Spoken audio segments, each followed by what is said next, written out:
안녕하십니까? 인생의 복잡한 문제들을 말씀으로 단칼에 해결해주는 김종근 목사의 쾌도 남마입니다.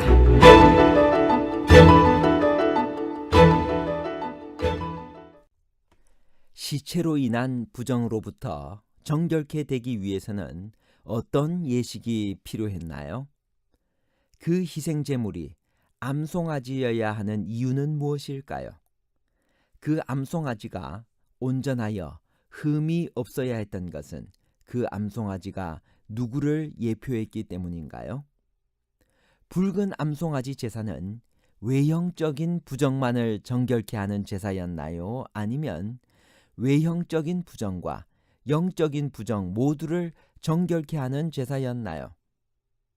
외형적인 부정과 영적인 부정에 관한 복잡한 문제를 하나님 말씀의 가르침으로 명쾌하게 해결해 드리겠습니다. 시체 부정과 붉은 암송아지 제사에 있어서 인간의 죽음은 무엇을 상징하나요? 로마서 6장 23절 죄의 삭은 사망이요. 죽음은 불순종의 결과요 죄의 삭시입니다. 따라서 죽음과 죽음에는 죄가 전제되어 있고 이 때문에 그것들은 부정하게 여겨지고 그 죄를 상기시켜주는 상징이 되기도 합니다. 그러므로 하나님께서는 시체의 접촉됨으로 인한 부정에 관한 특별한 주의사항과 그 부정으로부터 정결케 하는 예식을 자세하게 일러주셨습니다. 민수기 19장은 전적으로 이 문제를 다루고 있습니다. 시체로 인한 부정으로부터 정결케 되기 위해서는 어떤 예식이 필요했나요? 민수기 19장 1절부터 있는 말씀입니다. 여호와께서 모세와 아론에게 일러 가라사대 여호와의 명하는 법의 율례를 이제 이르노니 이스라엘 자손에게 일러서 온전하여 흠이 없고 오직 멍에 매지 아니한 붉은 암송아지를 내게로 끌어오게 하고 너는 그것을 제사장 엘르아살에게 줄 것이요. 첫째로 그 희생 제물이 암송아지여야 한다는 데는 여러 교훈이 깃들여져 있습니다. 소는 헌신적인 희생과 절대적인 순종의 짐승으로서 그것의 일생이 오로지 사람의 유익을 위하여 바쳐지고 그것이 죽은 다음에도 그 몸과 가죽과 뿔과 뼈가 몽땅 남을 위해 소모되는 것이 구주의 희생을 상징하기에 안성맞춤입니다.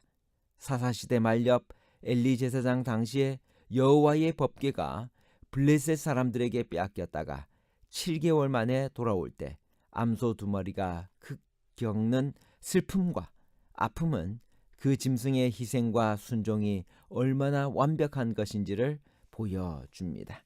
암송아지가 수송아지보다 더욱 양순하고 유용성도 더욱 크게 여겨졌던 것 같습니다. 둘째로 그 암송아지는 온전하여 흠이 없어야 했습니다. 이것은 그리스도의 의로운 성품과 무죄한 생애를 예표하는 것이었습니다.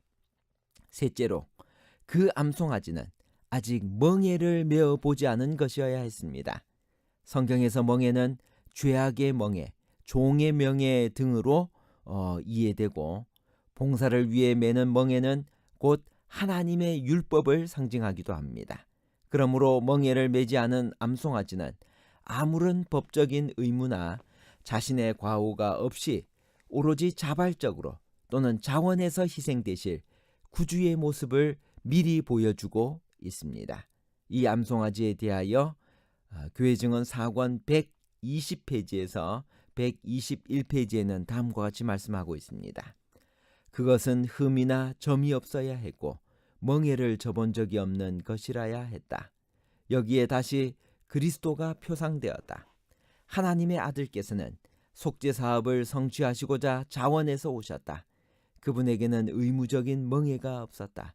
왜냐하면 그분은 모든 법 위에 독립해 계셨기 때문이다. 하나님의 총명한 사자들인 천사들도 의무의 멍에 아래 있었으므로 그들의 개인적인 희생은 타락한 인간의 죄를 속해줄 수가 없었다. 오직 그리스도만이 율법의 요구들에게 얽매이지 않은 채로 자유롭게 죄된 인류의 구속을 떠맡을 수가 있으셨다. 그분은 자기의 생명을 내놓을 권세도 있었고 그것을 다시 취할 권세도 가지고 계셨다. 넷째로 그 암송아지는 색깔이 붉은 것이어야 했다. 성경의 상징에 있어서 붉은색은 늘 피를 상징하고 피는 다시 생명과 속죄를 상징했습니다. 육체의 생명은 피에 있습니다. 내가 이 피를 너희에게 주어 단에 뿌려 너희의 생명을 위하여 속하게 하였나니 생명이 피에 있으므로 피가 죄를 속하느니라. 그리스도께서 무죄한 몸으로 피 흘려 희생되실 것을 예언한 한 선지자는 다음과 같이 기록하고 있습니다. 이사야 63장 1절에서 3절까지 있는 말씀입니다. 에돔에서 오며 홍의를 입고 보스라에서 오는 자가 누구뇨? 그 화려한 의복 큰 능력으로 걷는 자가 누구뇨? 그는 내니 의를 말하는 자요 구원하기에 능한 자니라. 어찌하여 내 의복이 붉으며 내 옷이 포도즙 틀을 밟는 자 같으뇨?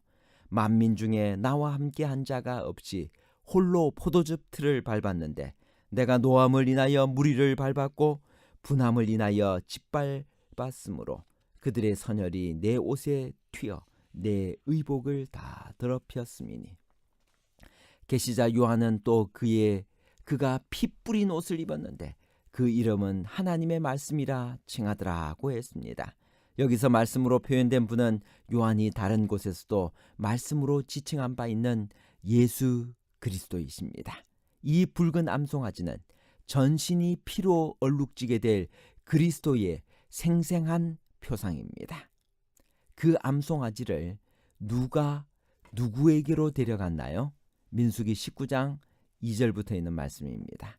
여호와의 명하는 법의 율례를 이제 이르노니 이스라엘 자손에게 일러서 온전하여 흠이 없고 아직 멍에 매지 아니한 붉은 암송아지를 내게로 끌어오게 하고 너는 그것을 제사장 엘르아살에게 줄 것이요 그는 그것을 진 밖으로 끌어내어서 자기 목전에서 잡게 할 것이며. 그 암송아지를 누구에게 데려갔습니까? 여기 아주 중요한 한 교훈이 있습니다. 성경은 이스라엘 자손이 그것을 우선 모세에게 가져가고 모세와 아론은 그것을 제사장 엘르아살에게로 가져가도록 지시하고 있습니다. 이것은 그리스도께서 잡히실 때의 과정과 상황에 대한 예언과도 같은 것입니다. 그분을 잡아서 넘긴 사람들은 대제사장들과 백성의 장로들에게서 파송된 큰 무리 곧 이스라엘 백성이었고 그 후에 예수를 잡은 자들이 끌고 대제사장 가야바에게로 가니 거기 서기관과 장로들이 모여 있더라. 간단히 말해서 이스라엘 자손이 그리스도를 잡아서 제사장에게로 넘겨 주었던 것입니다. 붉은 암송아지가 죽임을 당한 장소는 어디였나요? 민수기 19장 3절. 너는 그것을 제사장 엘르아살에게 줄 것이요 그는 그것을 진 밖으로 끌어내어서 자기 목전에서 잡게 할 것이며. 붉은 암송아지가 죽임을 당한 장소는 진 밖이었습니다. 교회 증언 4권 121페이지.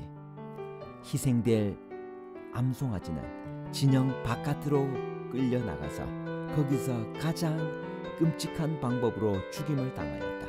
이와 같이 그리스도께서도 예루살렘 성문 바깥에서 고난을 당하셨는데 이는 갈바리가 그 도시의 성벽 외부에 있었기 때문이다. 이것은 그리스도께서 히브리인들만을 위하여 돌아가신 것이 아니라 온 인류를 위하여 돌아가셨음을 보여주는 것이었다. 히브리서 13장 13절. 성문 밖에서 고난을 받으셨느니라. 그런즉 우리는 그 능욕을 지고 영문 밖으로 그에게 나아가자. 결론입니다. 첫 번째, 시체로 인한 부정으로부터 정결케 되기 위해서는 붉은 암송아지를 희생제물로 드려야 했습니다. 그 암송아지는 온전하여 흠이 없어야 했습니다. 이것은 그리스도의 의로운 성품과 무죄한 생애를 예표하는 것이었습니다. 두 번째, 희생될 암송아지는 진영 바깥으로 끌려 나가서 거기서 가장 끔찍한 방법으로 죽임을 당했습니다. 이와 같이 그리스도께서도 예루살렘 성문 바깥에서 고난을 당하셨는데 이는 갈바리가 그 도시의 성벽 외부에 있었기 때문입니다. 이것은 그리스도께서 히브리인들만을 위하여 돌아가신 것이 아니라 온 인류를 위하여 돌아가셨음을 보여주는 것입니다. 세 번째, 불 속에 던진 백향목과 우슬조와 홍색실의 의미는 백향목은 향기와 썩지 않음에 대한 표로 우슬초는 정결의 상징으로 여겨졌습니다.